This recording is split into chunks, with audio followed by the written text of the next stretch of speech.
It's pretty easy to get stressed out when you're painting, especially portraits, because you're trying to either create an exact likeness, and maybe you're one of those people like myself that refuse to use grids and guides and tracing and things like that. Well, today we're going to talk about how you can approach your painting. And when I say that, I mean how you can change the way you're approaching your painting as you progress through the different steps so that you can save those stressful moments when they're really needed. When I get started, like this painting for example, I am just looking at the shadows, the areas that are the darkest parts of the painting, and this is where I get to have some fun. I'm not really obsessed about having everything perfect. It's all about just getting those general shapes in the right place. I love breaking out some different tools like the scraping tool, the brushes, the palette knives, whatever I'm sort of in the mood to use at this stage. But the key for me is to just stay as relaxed as possible. It's so easy to get wound up and so easy to stress yourself out when there's really no need to just yet. We're just trying to get the general composition where we want it. We're trying to get those general shapes where we want them. And while you go, there's always going to be a need to really hunker down and start thinking about those little subtle shapes. But for me, my game plan right now is just to have fun with it, have my piles of paint laid out on my palette so I'm not even thinking about color. I am just thinking in terms of almost black and white. In this case, it's more of a brown and subtle yellows in the highlights. And feel free to try starting a painting in different ways. For this one, I started towards the bottom and sort of worked my way up. I didn't even really start with any sort of line work, but there's no real rules when it comes to creating a portrait. There are always rules of thumb. There are plenty of teachers out there that will teach their method and they're very strict about it, but the more you paint, the more you create your artwork, you're going to realize that by opening yourself up to different methods and subtle variations in how you approach your paintings is going to cause you to find new avenues and find new styles that you maybe didn't even consider when you were painting a little too rigidly. And when artists are getting started, they will always start off with an approach that they've seen from somebody else, but as you keep going, as you create 100 paintings, 1,000 paintings, you're gonna see that your approach is gonna evolve and you're gonna leave yourself a little bit more room to play. And that's where you wanna go. You don't want to get stuck in your ways too much, because every person that gets stuck in one method, in one style for too long, their sales will start dropping. The people that like to collect their work maybe have seen so much of the same thing that they start to get a little bored looking at the artist's work. So always allow yourself to evolve, both in the way you approach it and also in the way that you're seeing your subjects and what you can do with them. Another aspect of your approach that you will want to consider is, given the size of the canvas or the panel that you're painting on, that can really have an impact on your approach. So for this one, it's a 12 by 16 inch, and I'm going into it knowing that there is going to be at least 2, 3, 4 layers of paint, because the size dictates to me that I'm not going to be able to get everything I want done because of this size. So when I get into that second layer and I start mixing my paints on the palette, I know that ideally it would be great if I could be done with it on the second layer, but because of the size, I know from my previous experiences working at this size that it's probably going to take at least 3 layers. Now, on the second layer, I decided I wanted to have a little fun with some new approaches. So this is an approach where I am doing some very subtle shifting from browns into the grays, knowing that this isn't going to be the stopping point for my color shifts. I even decide to bring those colors out into the background so that there's even a color shift happening with the background that is sort of gradient in a way. Right now it looks sort of like it's just going to be this straight line across, but it sort of blends at a certain point. And I'm approaching this knowing that this layer is going to be all about just shifting things into the cool spectrum, going over some of those eye areas that I like to do from for those of you that have seen my work, I do really enjoy making the eyes a little bit more abstract. I feel like there's a connection that is created from doing that, and that's why I approach the paintings the way I do. I don't bother spending time drawing the eyes detailed because I know this is where I'm going to have a lot of fun with the abstract areas. So what would my advice be to those of you that are just getting started with portraits?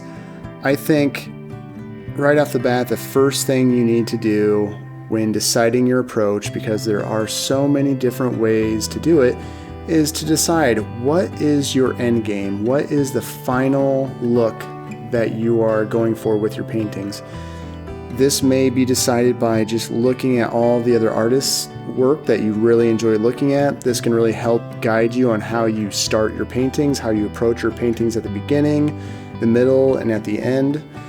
The key is realizing that when you're creating a portrait, there is a lot of mental effort that goes into it. So when you approach it from the beginning, try to stay relaxed. Try to realize that there's a process to this. You're going to need to slowly work in the details as you go. You don't want to get ahead of yourself, because if you approach it from a mentality that you're going to put the nose, mouth, eyes all in the exact right spot at the very beginning of your drawing stage, you may find that this approach won't work because you'll get further along and realize things are not in the correct spot. So try to always be looking out for that approach that works for you, that allows you to have fun while you're painting, because even though painting can be and is work, you should always try to find the enjoyment in it so you don't burn yourself out too quickly during the painting process. And it's something you have to remind yourself constantly. And with this painting, I started getting into that third layer, hoping this would be the very final layer. I thought, okay, sure, I can get this done in 3 layers. I'll do the browns, then I'll shift it into the cools, and then I will go into those blue areas and finally get this where I want it in the third layer. I'm going to be super efficient, and that's the approach I took, hoping that would happen. But you always have to stay flexible. And with this one, I'm on the 3rd layer now, but we do get into a 4th layer and even a 5th layer, and that's okay, because with each layer, it's my belief that you can really make a painting that much more interesting by adding some extra color shifts, some extra texture. All these things are not really going to do you a disservice. I know some artists say that by painting over your previous work, you might be hiding some elusive moments that are hard to get back. And that's true. There are times when you see an area of a painting and you need to approach it thinking, I need to leave this area alone because that looks amazing. It looks unfinished, but it looks great. And I do this all the time. But sometimes you just can't help yourself. You need to try to improve it. And usually, as long as you keep going at it, it will get better. You will make a better painting, and it'll be better for it by continuing to push it forward. Okay, so let's say you're getting to those really stressful parts of your painting, the nose, the mouth, the eyes. You're trying to get those last little shapes and details to work out, and you're just not getting it done. Something about it just doesn't feel right. I'd say this is a time when your approach needs to maybe slow down a little bit. You probably just need to take a 5-10 minute walk, let your eyes rest, maybe even give it overnight to look at it. And this is an approach I use all the time because I think our eyes just naturally get burned out. We start to get tunnel vision and we're not seeing straight anymore. Some artists are better at just continuing to work and push ahead without needing this break. But for me personally, I've approached my paintings over and over again where I get to a point and I just can't make a decision. Like, why is this painting not coming together? And I think this one was one of those paintings. I was just like, what can I do to make the final moments, the final little strokes of paint, finish this painting to where I feel like it's done? And it was a bit of a hassle. I will admit this painting definitely had its moments where it sat to the side and I had to take a break and work on something else. I think it was maybe a 2-3 week overall span of time to finish this painting. And it was just those last couple layers. I'd work on them for an hour, maybe a half hour, just to get those final little touches. I put it away, take a look at it the next day, and that was the approach to make it still an enjoyable painting to create, but not get myself too worked up about it. The thing is, though, is that with a painting that you've approached in a certain way, you'll find out really quick, does that approach work? By the end of the painting, you should do a review. How long did this painting take me? What were the obstacles that made that approach not work? And some paintings you'll get done so quickly and you'll go, why can't I just repeat that same process, that same approach every time? And I think it's because when you're always trying to evolve and you're always trying to do something new, it's going to create situations where new problems arise, and I think that's part of the journey.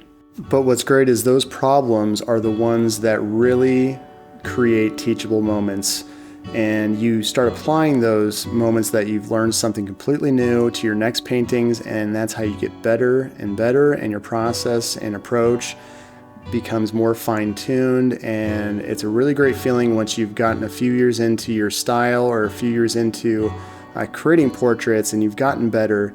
You will start to enjoy painting more and more as you understand your own approach and understand what works for you. And now that this painting is starting to come to a conclusion, I'm getting that last bit of paint mixed, my approach has shifted to looking at my portrait going, okay, this thing is basically done. What can I do to just be completely satisfied with it? And for me, I felt like the abstract areas were basically there. There were just a little touches I wanted to put into the nose and mouth to create nice soft transitions between the shadows and light. And once that was done, I took one more step back and thought, okay, there's a little bit more I can do with the abstract areas. I want to push that blue as far as I can push it. The colors I'm using on this final layer are ultramarine blue, a little touch of phthalo blue so that the blues are not too purple, but they're also not going into the greens. It's just that nice balance of blue. On the left side, I'm going into some just very, very subtle purples, and that really was all it needed in my opinion. I just wanted some extra texture over that right eye.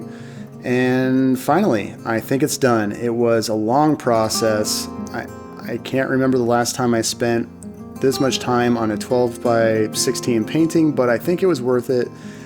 Thank you so much for watching my video. I really appreciate it. This is just the second video I've done on YouTube that's been long format, so I'm still trying to figure out everything. Bear with me, but check out my Patreon page, subscribe to my YouTube page, check out my Instagram where I post regularly, and I look forward to talking to you again very soon.